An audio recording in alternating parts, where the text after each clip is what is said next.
직업을 선택하기에 앞서 던져야 할 질문은 지금 가진 능력과 기회를 가지고 어떻게 하면 하나님의 뜻과 이웃의 요구를 늘 의식하면서 최대한 다른 이들을 섬길 수 있을까이어야 한다. 오늘의 하시오 말씀은 로마서 12장 4절의 말씀입니다.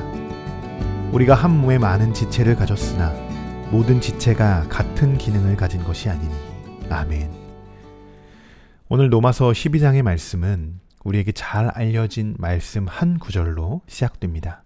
1절의 말씀입니다.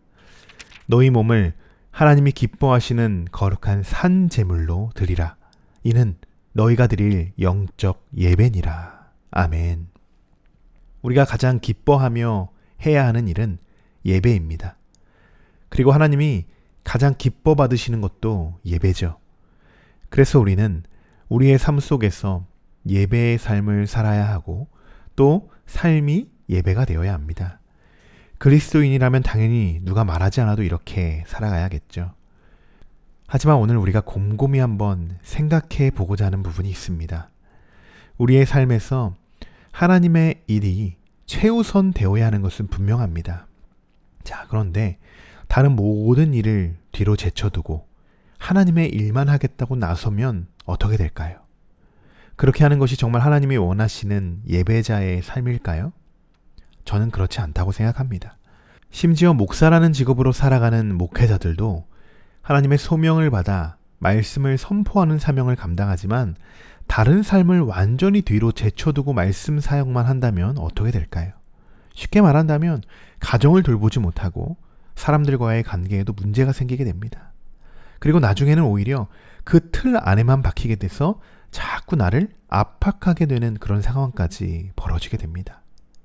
이것은 하나님이 원하시는 예배자의 모습이 아닙니다. 하나님은 우리에게 그렇게 요구하지도 않으셨습니다. 마태복음 5장 23절과 24절에도 이런 말씀이 있죠. 예물을 제단에 드리려다가 거기서 내 형제에게 원망 들을 만한 일이 있는 것을 생각나거든 예물을 제단 앞에 두고 먼저 가서 형제와 화목하고 그 후에 와서 예물을 드리라. 아멘. 하나님이 기뻐 받으시는 예배는 바로 이런 예배입니다. 하나님은 우리의 일방적인 예배를 받으시지 않습니다. 여러분 잘 생각해 보십시오. 그 예배가 누구를 위한 예배이고 누구를 위한 섬김입니까? 그저 나의 만족을 채우기 위한 그런 예배 아닐까요?